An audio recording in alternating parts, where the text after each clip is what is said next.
का स्वागत है। और किरण रिजिजू बजट को लेकर क्या कुछ कह रहे हैं, सुन लेते हैं।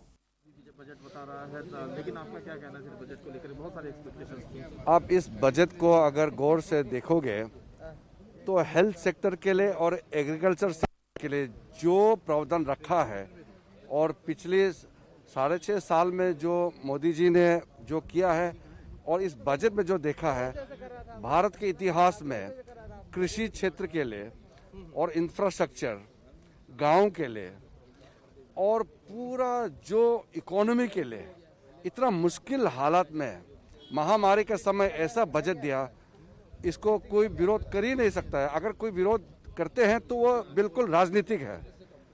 इतना मुश्किल हालात में इतना अच्छा बजट दिया और इसी से आत्मनिर्भर भारत बनाने का जो सपना है वो पूरा होने के दिशा में जा रहे हैं। सर, नॉर्थ ईस्टर्न जो स्टेट्स हैं उनको कनेक्ट करने में कितनी मदद मिलेगी? जो बजट बहुत इंफ्रास्ट्रक्चर के लिए बहुत पैसे दिया है।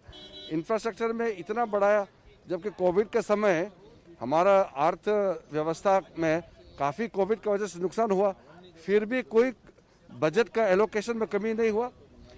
खास करके रोड रेलवे के क्षेत्र में बहुत अच्छा प्रावधान जो रखा है। मैं वित्त मंत्री जी को धन्यवाद देता हूं और प्रधानमंत्री जी का दूरदृष्टा को मैं अभिनंदन करना चाहता हूं। बजट बता रहा है विपक्ष, आपका क्या कहना है सर? बता दें कि इस बजट से काफी आम जनता को राहत मिलने वाली है। सर, ये जो बजट है, विपक्ष हालांकि इसको किसान विरोधी बजट बता रहा है, लेकिन बहुत सारे वित्त मंत्री निर्मला सीतारमण के इस बजट से काफी ज्यादा आम जनता खुश नजर आ रही है, क्योंकि इस बजट का असर हमें फ्यूचर में जरूर देखने को मिलेगा। जैसे कि हम अपनी चर्चा में भी बात कर रहे थे कि भले ही इसका इम्पैक्ट डायरेक्टली ना पड़ रहा हो, लेकिन इनडायरेक्टली ये बजट फ्यूचर के लिए काफी लाभदायक जरूर होने वाला है। और इसी पर हम लगातार चर्चा कर रहे हैं। हमारे साथ हेमेंद्र गुप्ता जी जुड़े हुए हैं, जो कि अर्थशास्त्री हैं, और हमारी सहयोगी प्रियंका मिश्रा जी भी हमारे साथ जुड़ी हुई हैं। हेमेंद्र जी, मैं आपके पास आऊंगी। अब किसानों की बात करते हैं। किसान आंदोलन जिस तरीके से 2 महीने से लगातार जारी था और किसान कहीं ना कहीं सरकार से नाखुश नजर आ रहे थे, लेकिन आज बजट पे जिस तरीके से एमएसपी को बढ़ाकर 1.5 गुना एमएसपी जो है वो बढ़ा दी जा रही है, और उसके बाद किसानों की आय जो है वो अगले साल तक दुगनी करने की बात सरकार द्वारा लगातार कही जा रही है, लेकिन उसके बावजूद भी जब कुछ किसान नेताओं की बात हमने सुनी, उनसे बात की, तो उनका ये कहना है कि नहीं, हम इस बजट से खुश नहीं है। जो आंदोलन चल रहा है फार्म लॉस को लेकर के, उस पर तो काफी पॉलिटिक्स भी हो रही है। जी, और इवन दो उस पे सरकार ने ऑब्जेक्टिव दी थी इन तीनों फार्म लॉस का, यही था कि आने वाले समय पे क्रॉप्स का डाइवर्सिफिकेशन हो, कई और नए क्रॉप्स की तरफ जाया जाए और लोगों की आय बढ़ाई जाए किसी और स्रोतों के कारण। लेकिन अनफॉर्चुनेटली उसके और भी एजेंडाज हैं, कुछ सरकार ने शायद जल्दी दिखा दिया जो भी कुछ हुआ, और वो किसानों को शायद सरकार अपनी बात कम्युनिकेट नहीं कर पाई, और इवेंचुअली फिर वो मुद्दा पॉलिटिक्स का बन गया है मुद्दा, इसलिए उस पर और सरकार ने भी काफी चीजें, इवन दो सरकार ने काफी चीजें किसानों की मान भी ली है। और यहाँ तक तो अभी लास्ट जो था, सरकार ने ये भी ऑप्शन दिया कि आप चाहें तो लगभग 1.5 साल के लिए फार्म लॉस को सस्पेंड कर दिया जाए और उसके ऊपर चर्चा की जाए। लेकिन बहरहाल अभी ऐसा कुछ होता दिख नहीं रहा है, और अभी भी आंदोलन तो जारी है। लेकिन सरकार ने एक स्टेप लिया है, चाहे इस बजट में हो, जो पहले भी बजट में बात करी गई थी कि 1.5 गुना लागत से 1.5 गुना ज्यादा एमएसपी देने का जो बात करी गई थी, वो इस बजट में भी बोला गया है। और सरकार ने आंकड़े दिखाए हैं कि पिछले 5-6 सालों में जो चाहे रबी की चाहे जितनी भी पैडी क्रॉप्स हैं उस पर जो परचेज करा गया है और जो सरकारी परचेज हुई है वो कितनी बढ़ी है। और इस बार भी सरकार ने जो आंकड़े प्रस्तुत किए हैं उसमें ये लगभग 15 से 20% ज्यादा है पिछले साल से। तो ये दिखाने की कोशिश की गई है कि सरकार किसानों की तरफ है। अब किस तरीके से सरकार किसानों से बात करती है और उनको फार्म लॉस को लेकर के, और जो उनके मन में संशय है फार्म लॉस को लेकर के, उनको कैसे रिजॉल्व करती है वो देखने वाला होगा। बिकॉज अगर इस आज की जो स्थिति ऐसी बन गई है वो बिल्कुल बाइनरी बन गई है, या तो फार्म लॉस होंगे या नहीं होंगे। तो इस रिजिड जो आइस बन चुकी है कैसे तोड़ी जाएगी, ये देखना होगा कि सरकार किस तरीके से किसानों के साथ चलेगी और किसानों के साथ में लेकर चलेगी। बिकॉज ये जरूरी है, बिकॉज आज की तारीख में अगर आप देखिए हमारा लगभग 2/3 आबादी एग्रीकल्चर में काम कर रही है, और लेकिन एग्रीकल्चर हमारा सिर्फ लगभग 16% हमारा जीडीपी कंट्रीब्यूट कर रहा है। जहां ज्यादा लोग एग्रीकल्चर से जुड़े हुए हैं और उनका डायरेक्टली या इनडायरेक्टली एग्रीकल्चर से उनकी इनकम आ रही है, तो उनको साथ में लेकर चलना पड़ेगा। और एग्रीकल्चर अच्छी बात ये थी कि लास्ट ईयर सारे सेक्टर, मैन्युफैक्चरिंग, सर्विसेज, इंडस्ट्री पूरी नेगेटिव में जा रहे थे, वहीं एग्रीकल्चर इकलौता सेक्टर था जहां उसने पॉजिटिव ग्रोथ दिखाई है।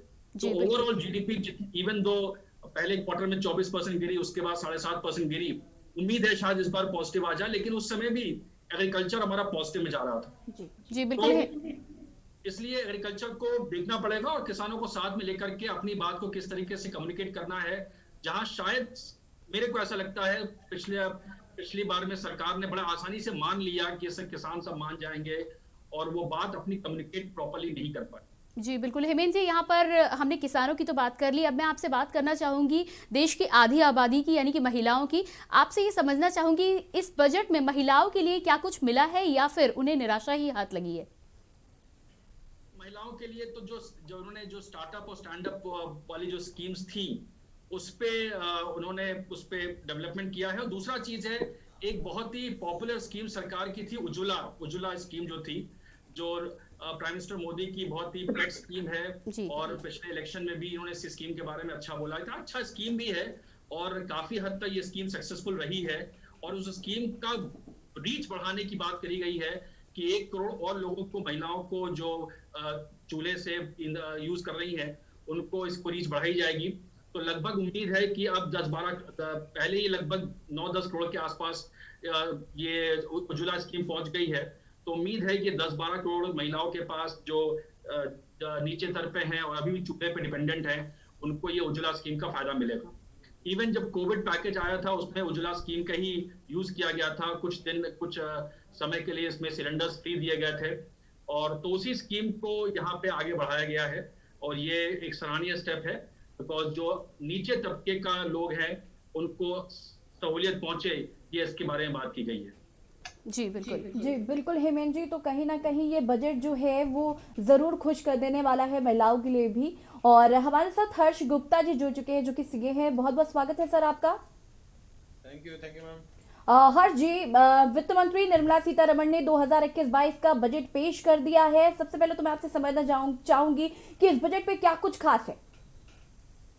मैडम, जिस हिसाब से कोरोना में जो उन्होंने बजट दिया बहुत ही बेहतरीन, काबिल तारीफ है।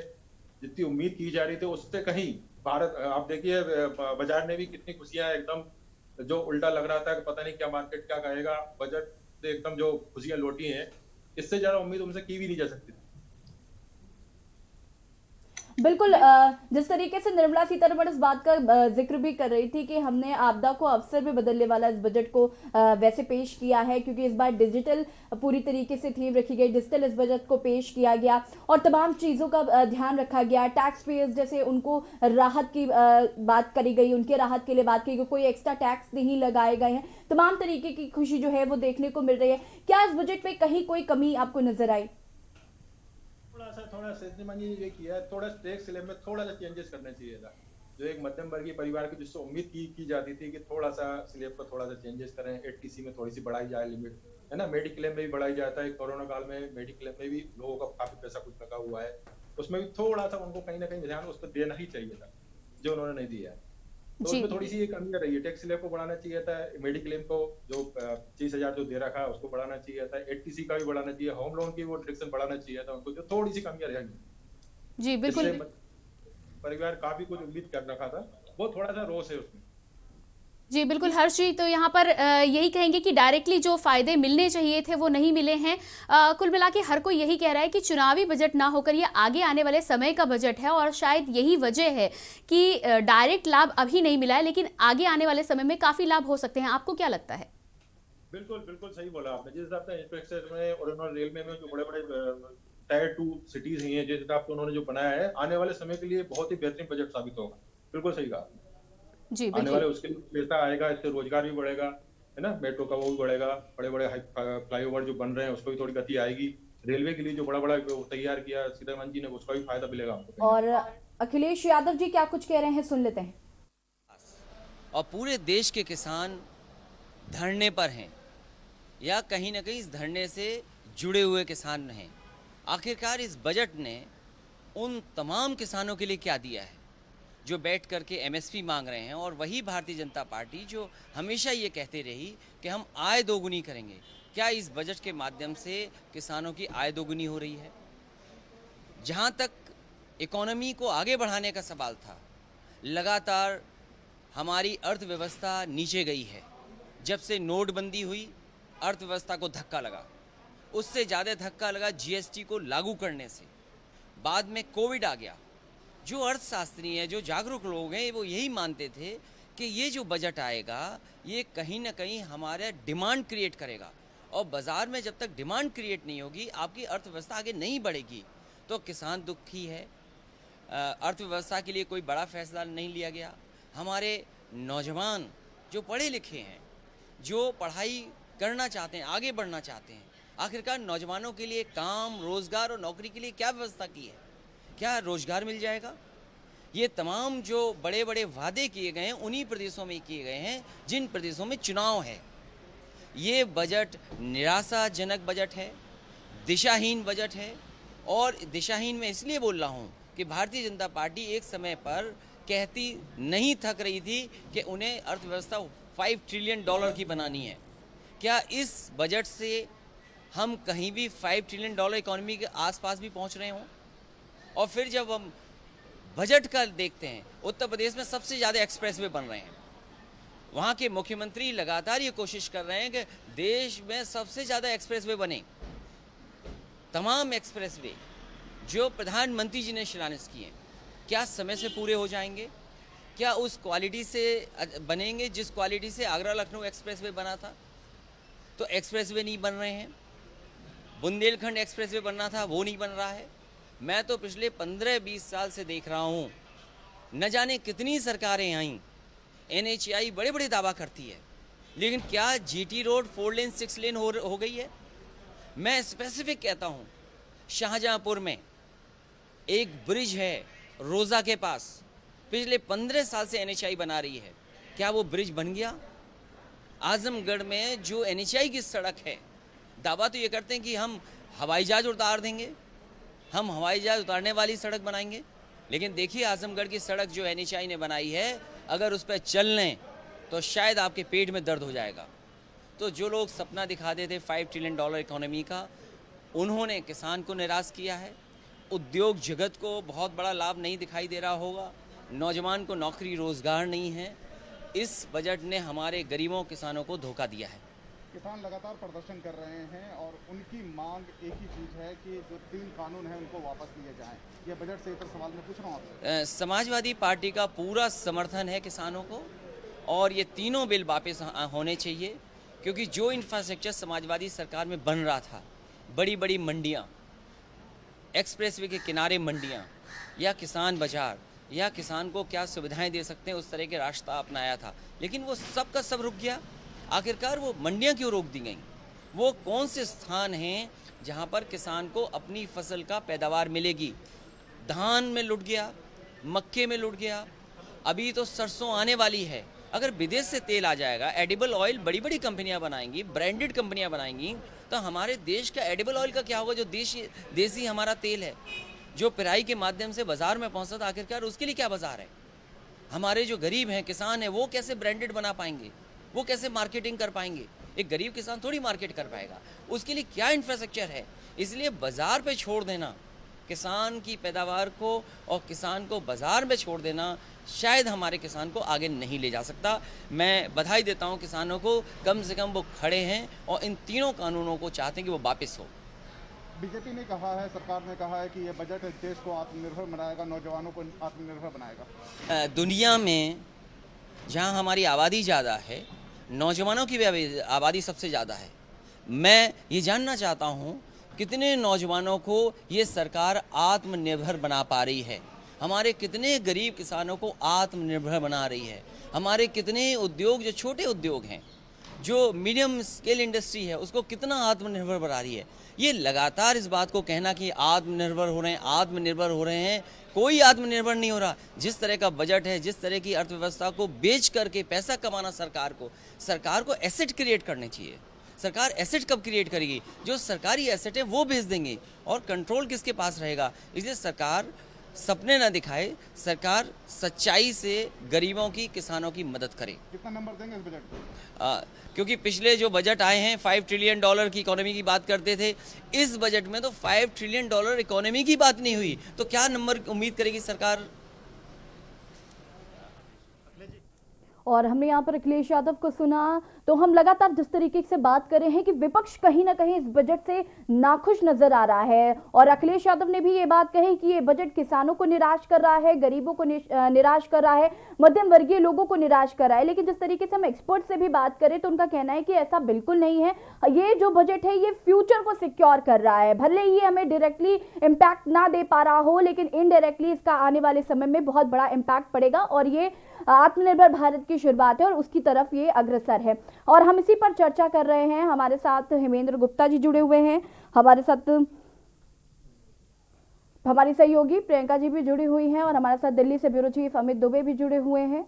और सबसे पहले हेमेंद्र जी मैं आपके पास आऊंगी। विपक्ष जिस तरीके से लगातार हमलावर हो रहा है और लगातार वो इस बात का जिक्र कर रहा है कि ये जो बजट है ये बिल्कुल फेल बजट है, इससे आने वाले समय में अर्थव्यवस्था पर कोई असर नहीं पड़ेगा, हमारी इकोनॉमी नहीं बढ़ेगी। क्या ये काम सिर्फ क्योंकि वो विपक्ष है, उनका काम है उंगली उठाना, इसलिए वो ऐसा कर रहे हैं, या वाकई ऐसा इन नीतियों के द्वारा लगता है कि आगे आने वाले समय में इकोनॉमी जो है वो आगे नहीं बढ़ पाएगी?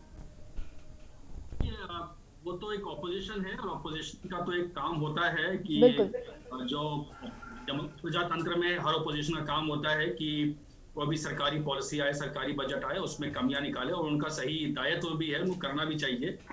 बट अगर मैं इंडिपेंडेंट तरीके से देखूं तो उसमें ऐसा कुछ चीजें, जैसे कि सर ने पहले बोला कि जो एक एक्सपेक्टेशन थी लोगों की कि लोगों के हाथ में इनकम जाएगी, टैक्स में रियायत मिलेगी, वो नहीं हुआ है। लेकिन जो एम्प्लॉयमेंट की बात की जा रही है, एम्प्लॉयमेंट जनरेशन तभी होता है जब एक्सपेंडिचर बढ़ता है। एसेट क्रिएशन, सरकार खुद एक्सपेंडिचर बढ़ा रही है, चाहे हेल्थ में हो, हेल्थ में बहुत बड़ा एक्सपेंडिचर के लिए बात करी गई है। स्कूल 100 सैनिक स्कूल खोलने की बात करी गई है। हायर एजुकेशन का एक जो नेशनल एजुकेशन पॉलिसी आई थी उसको इम्प्लीमेंट करने के लिए हायर एजुकेशन अथॉरिटी बनाने की बात करी गई है, और स्किल डेवलपमेंट की बात भी करी गई है। तो ऐसा नहीं है कि चीजें बिल्कुल साइलेंट है, और इसके परिणाम तभी आते हैं जैसे कि पहले चर्चा हो रही थी कि टेक्सटाइल सेक्टर हो, चाहे रियल एस्टेट सेक्टर हो, जिसमें अफोर्डेबल हाउसिंग के लिए जो प्राइम मिनिस्टर आवास योजना है, जिसमें 2022 तक सबको घर देने का लक्ष्य रखा गया है, और उसको बढ़ावा देने के लिए इस साल भी वो टैक्स बेनिफिट बढ़ा दिए गए हैं इन्वेस्टर्स के लिए भी, और जो कंपनियां उसमें उनको टैक्स हॉलिडे दे दिया गया है जो इस प्रोजेक्ट में काम करेंगे। तो इसलिए और लोग और रियल एस्टेट कंपनी इस सेक्टर में आएंगे, लोगों को मोटिवेशन मिलेगा कि वो घर बनाए अपना इस सेक्टर पे, तो रियल एस्टेट सेक्टर को बढ़ावा मिलेगा, और उससे एम्प्लॉयमेंट जनरेशन होगा, और तब लोगों की इनकम बढ़ेगी। तो दो तरीके होते हैं लोगों की इनकम बढ़ाने के। एक तरीका ये होता है जो सब लोग बोल रहे थे कि सबके खाते में कैश ट्रांसफर कर दीजिए, लेकिन वो सरकार ने यहाँ पे दूसरा रास्ता चुना है कि हम खाते में ट्रांसफर पैसा नहीं कर रहे हैं, हम आपको अपॉर्चुनिटी दे रहे हैं, और लोग उस अपॉर्चुनिटी का यूज करें और फिर उनकी इनकम का जनरेशन किया जाए। बिकॉज कितनी बार सरकार पैसा ट्रांसफर करेगी, और अगर लोग वो कैश ट्रांसफर हो, लोग उसको सेव करें और इन्वेस्ट ना करें, तो फिर उसका फायदा नहीं होता है। लेकिन अगर आप इन्वेस्टमेंट करते हैं तो उसके मल्टीप्लायर इफेक्ट्स होते हैं कि आपने कोई कंस्ट्रक्शन प्रोजेक्ट पे, या जैसे कि जितने हाईवे प्रोजेक्ट की बात किया गया, जितने भी भारतमाला प्रोजेक्ट की बात किया गया, हाईवे कंप्लीशन का बात किया गया, इन सब चीजों में जब कंस्ट्रक्शन एक्टिविटी बढ़ती है तो अपने आप रोजगार बढ़ता है, और उसका मल्टीप्लायर इफेक्ट आगे जाके बढ़ता है। अगर वो सरकार ये कर पाती है तो इसी से अपने आप एम्प्लॉयमेंट के और इनकम के साधन बढ़ेंगे। जी बिल्कुल। जी अमित, अगला सवाल मैं आपसे यहाँ पर करना चाहूँगी। जैसे कि अभी हेमेंद्र जी बात कर रहे थे और इन्होंने तमाम सेक्टर का जिक्र किया है। सबसे पहले बात कर लेते हैं हम यहाँ पर शिक्षा के सेक्टर की बात कर लेते हैं। शिक्षा को लेकर जो नए सैनिक स्कूल खोलने की बात हुई है, साथ ही साथ एकलव्य स्कूल अनुसूचित जनजाति के वर्ग के लिए खोलने की बात की गई है। तो आपसे ये जानना चाहूँगी कि आगे आने वाले समय में इन योजनाओं का क्या कुछ लाभ मिल पाएगा, या फिर अभी तक पेपर पर जो योजनाएं आती हैं और चली जाती हैं उस तरह ही इनका होगा?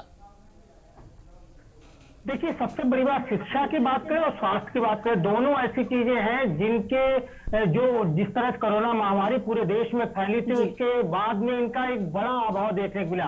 खासतौर पे ग्रामीण इलाके में जो स्कूल थे, जहां ऑनलाइन क्लासेस की व्यवस्था थी, ऐसे में लोगों के पास ना ही लैपटॉप मौजूद थे, ना ही मोबाइल मौजूद थे, जिससे कि शिक्षा क्षेत्र में काफी प्रभाव पड़ा। इंफ्रास्ट्रक्चर, अगर स्वास्थ्य इंफ्रास्ट्रक्चर की बात की जाए, वहां भी किस तरह से हॉस्पिटल्स की कमी पड़ी और तमाम होटल को हॉस्पिटल बनाना पड़ा, तमाम गेस्ट हाउस को हॉस्पिटल बनाना पड़ा, इस तरह चीजें देखने मिली थी। और उस आधार को देखा जाए तो इस बार दो जो है बड़े बदलाव किए गए। तो सबसे बड़ा बजट जो है वो स्वास्थ्य के लिए खास तौर दिया गया है। पिछली बार तुलना करें तो 2 गुने ज्यादा बजट जो है वो स्वास्थ्य महकमे के लिए है, यानी स्वास्थ्य सेवाएं जो है वो बेहतर होंगी और कई नए जो हॉस्पिटल है वो सृजित किए जाएंगे, पुराने जो है वो रिन्यू किए जाएंगे, जगह जगह ग्रामीण इलाकों में भी खुलने।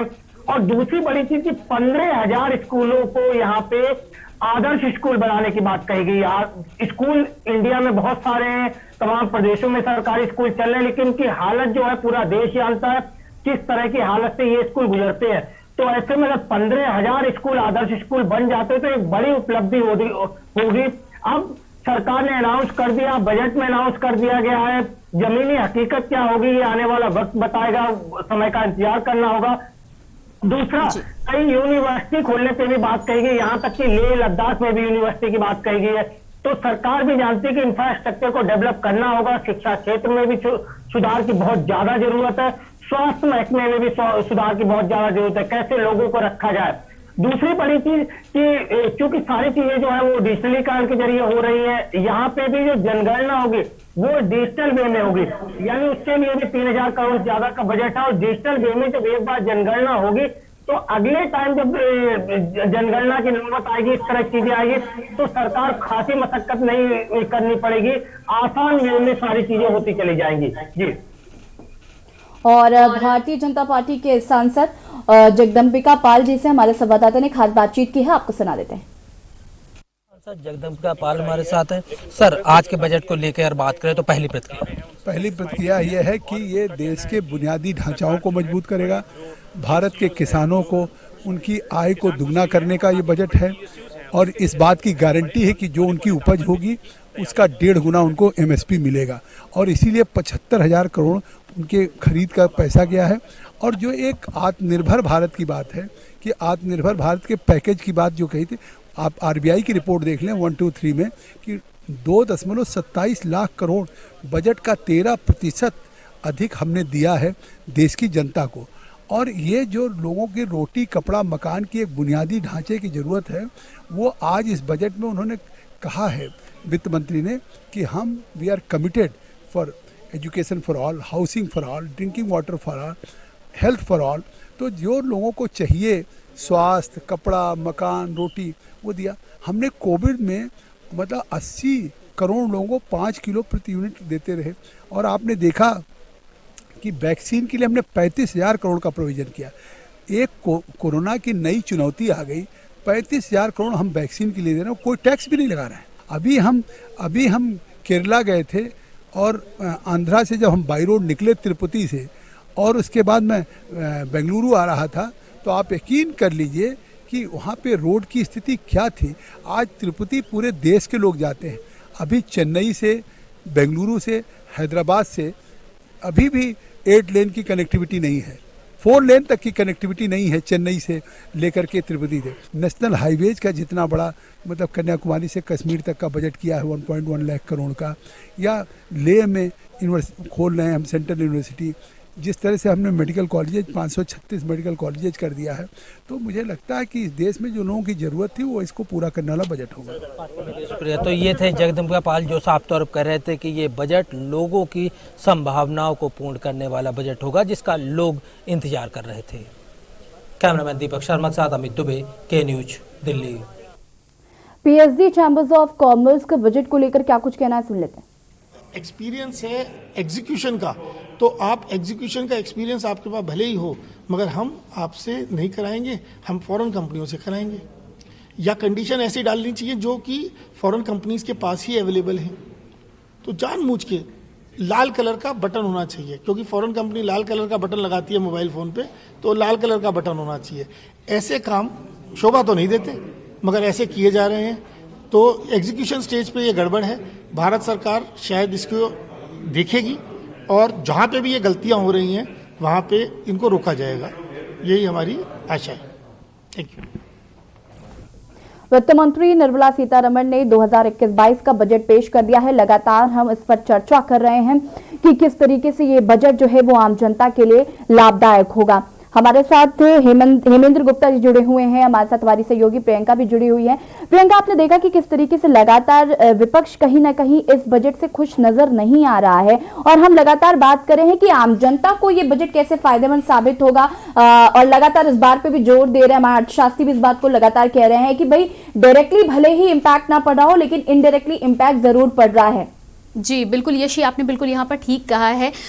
देखिए, विपक्ष का हमेशा से ये काम होता है कि जो सरकार होती है, जो सत्ता में बैठा है, उसकी जो कमियां हैं उनको इंगित करना है, और ये उनका काम है, उन्हें करना भी चाहिए, क्योंकि यदि कोई आपकी कमियां गिनाने वाला नहीं होगा तो आप में सुधार की जो गुंजाइश रह जाती है वो कहीं ना कहीं खत्म हो जाती है। वो उन्हें अपना काम करना ही चाहिए। दूसरी बात यह है कि किसान आंदोलन जो इतने दिनों से चला आ रहा है, और उसमें हालांकि सरकार ने कुछ राहत देने की कोशिश की है, एमएसपी पे वो बढ़त की हमेशा से बात कर रहे थे, 1.5 गुना एमएसपी बढ़ाई गई है, लेकिन उसके बाद भी अभी किसान खुश इसलिए नहीं है क्योंकि जिसको लेकर बात चल रही थी कृषि बिल को लेकर, वो अभी तक उस पर कोई चर्चा हुई नहीं है। उनको वापस लेने की बात अभी हुई नहीं है। 1.5 साल का प्रस्ताव दिया था पर कुछ बात हो नहीं पाई है। तो कुल मिलाकर किसानों का नाराज होना तो अभी बनता है, क्योंकि उनकी फाइनल बात जो होनी थी, उनकी पूरी बात जो होनी थी, वो हो नहीं पाई है।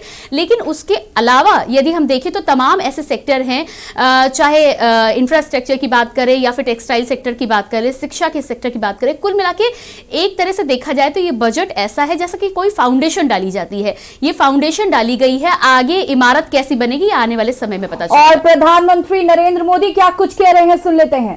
परिस्थितियों के बीच पेश किया गया है, इसमें यथार्थ का एहसास भी और विकास का विश्वास भी है। कोरोना ने दुनिया में जो प्रभाव पैदा किया, उसने पूरी मानव जाति को हिलाकर रख दिया है। इन परिस्थितियों के बीच आज का बजट भारत के आत्मविश्वास को उजागर करने वाला है, और साथ ही दुनिया में एक नया आत्मविश्वास भरने वाला है। आज के बजट में आत्मनिर्भरता का विजन भी है, और हर नागरिक, हर वर्ग का समावेश भी है। हम इस बजट में जिन सिद्धांतों को लेकर चले हैं वो हैं ग्रोथ के लिए नए अवसरों, नई संभावनाओं का विस्तार करना, युवाओं के लिए नए अवसरों का निर्माण करना, मानव संसाधन को एक नया आयाम देना, इंफ्रास्ट्रक्चर निर्माण के लिए नए नए क्षेत्रों को विकसित करना, आधुनिकता की तरफ आगे बढ़ना, नए सुधार लाना। साथियों, नियमों और प्रक्रियाओं को सरल बनाकर आम लोगों के जीवन में ईज ऑफ लिविंग को बढ़ाने पर इस बजट में जोर दिया गया है। ये बजट इंडिविजुअल्स, इन्वेस्टर्स, इंडस्ट्री और साथ ही इंफ्रास्ट्रक्चर सेक्टर में बहुत सकारात्मक बदलाव लाएगा। मैं इसके लिए देश की वित्त मंत्री निर्मला जी को और उनके साथी मंत्री अनुराग जी और उनकी टीम को बहुत बहुत बधाई देता हूं।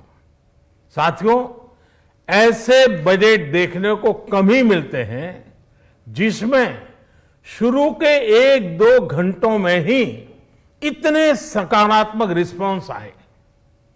कोरोना के चलते कई एक्सपर्ट्स ये मानकर चल रहे थे सरकार आम नागरिकों पर बोझ बढ़ाएगी, लेकिन फिस्कल सस्टेनेबिलिटी के प्रति अपने दायित्वों को ध्यान में रखते हुए सरकार ने बजट साइज बढ़ाने पर जोर दिया। हमारी सरकार ने निरंतर प्रयास किया है कि बजट ट्रांसपेरेंट होना चाहिए। मुझे खुशी है कि आज अनेक विद्वानों ने इस बजट की ट्रांसपेरेंसी की सराहना की है। साथियों, भारत कोरोना की लड़ाई में रिएक्टिव होने के स्थान पर हमेशा ही प्रोएक्टिव रहा है। चाहे वो कोरोना के काल में किए गए रिफॉर्म्स हो या फिर आत्मनिर्भर भारत का संकल्प, इसी प्रोएक्टिवनेस को बढ़ाते हुए आज के बजट में भी रिएक्टिव का नामो निशान नहीं है। साथ ही हम एक्टिव पर, स्टेटस को पर भी अटके नहीं हैं और हमने इस बजट में भी प्रोएक्टिव बजट देकर के देश के सामने प्रोएक्टिव होने का संदेश दिया है। यह बजट उन सेक्टर्स पर विशेष रूप से केंद्रित है जिनसे वेल्थ और वेलनेस दोनों ही तेज गति से बढ़ेंगे, जान भी जहान भी। इसमें एमएसएमईज और इंफ्रास्ट्रक्चर पर विशेष रूप से जोर दिया गया है। इसी तरह ये बजट जिस तरह से हेल्थ केयर पर केंद्रित है वो भी अभूतपूर्व है। ये बजट देश के हर क्षेत्र में विकास यानी ऑल राउंड डेवलपमेंट की बात करता रहता है। खास तौर पर मुझे खुशी है कि इस बजट में दक्षिण के हमारे राज्य, पूर्वोत्तर के हमारे राज्य और उत्तर में लेह लद्दाख जैसे क्षेत्रों में विकास पर विशेष ध्यान दिया है। ये बजट भारत के कोस्टल स्टेट्स जैसे तमिलनाडु, केरल, पश्चिम बंगाल, इनको एक बिजनेस पावर हाउस बनाने की दिशा में एक बड़ा कदम उठाए। नॉर्थ ईस्ट के राज्य जैसे असम के अनएक्सप्लोर्ड पोटेंशियल को टैप करने में बजट बहुत बड़ी मदद करेगा। इस बजट में जिस तरह से रिसर्च एंड इनोवेशन इकोसिस्टम पर बल दिया गया है, जो प्रावधान किए गए हैं, उनसे हमारे युवाओं को ताकत मिलेगी। भारत उज्जवल भविष्य के लिए बहुत ठोस कदम रखेगा। साथियों, देश के सामान्य मानवी का, महिलाओं का जीवन आसान बनाने के लिए उनके स्वास्थ्य, स्वच्छता, पोषण, शुद्ध जल और अवसरों की समानता, इस पर इस बजट में विशेष बल दिया गया है। बजट में इंफ्रास्ट्रक्चर पर खर्च में अभूतपूर्व वृद्धि के साथ साथ कई व्यवस्थागत सुधार किए गए हैं, जिसका बहुत बड़ा फायदा देश में ग्रोथ और जॉब क्रिएशन, रोजगार के लिए बहुत लाभ होगा। देश में एग्रीकल्चर सेक्टर को मजबूती देने के लिए, किसानों की आय बढ़ाने के लिए इस पर बजट में बहुत जोर दिया गया है। कई प्रावधान किए गए हैं। एग्रीकल्चर सेक्टर में किसानों को और आसानी से और ज्यादा ऋण मिल सकेगा। देश की मंडियों को यानी एपीएमसी को और मजबूत करने के लिए, सशक्त करने के लिए एग्रीकल्चर इंफ्रास्ट्रक्चर फंड से मदद का प्रावधान किया गया है। ये सब निर्णय ये दिखाते हैं कि इस बजट के दिल में गांव है, हमारे किसान है। एमएसएमई सेक्टर को गति देने के लिए, रोजगार के अवसर बढ़ाने के लिए इस बार एमएसएमई सेक्टर का बजट भी पिछले साल की तुलना में 2 गुना से ज्यादा कर दिया गया है। साथियों, ये बजट आत्मनिर्भरता के उस रास्ते को लेकर आगे बढ़ा है जिसमें देश के हर नागरिक की प्रगति शामिल है। ये बजट इस दशक की शुरुआत की एक मजबूत नींव रखने वाला बजट है। सभी देशवासियों को आत्मनिर्भर भारत के इस महत्वपूर्ण बजट के लिए मैं बहुत बहुत शुभकामनाएं देता हूं। फिर से एक बार वित्त मंत्री जी और उनकी टीम को बहुत बहुत अभिनंदन करता हूं, धन्यवाद करता हूं।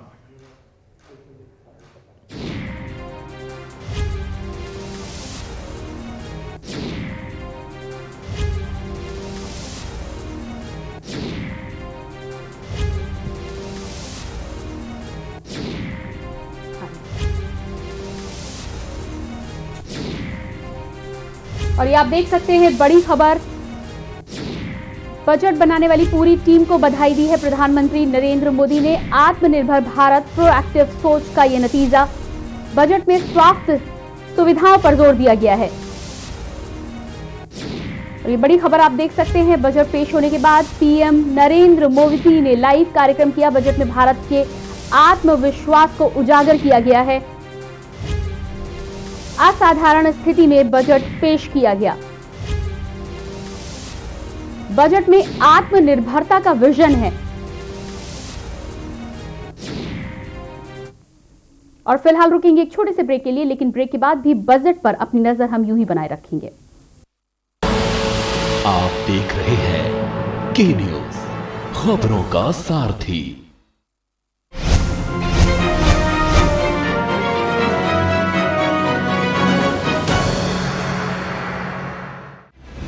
GGS Education Group launches 20% discount on academic fee of courses MBA, BBA, BCA, BFSI and GM, D Pharma, B Pharma. Offers best infrastructure, best transport facility, best academic service and best placement service. Register today to avail 20% discount. Call 9971 496 497 or visit the campus Kanpur Lucknow Highway near Unnao. GGS Education Group. स्वाद और खुशबू में झूम के भाई लेके आए गोल्डी मसाले, खुशबू और स्वाद ऐसा तो रिश्तों में गुस्सा कैसा। खुदी को आजमाया है तो ये अंदाज आया है, खुदी को आजमाया है तो ये अंदाज आया है। तुम में भी मैं हूं।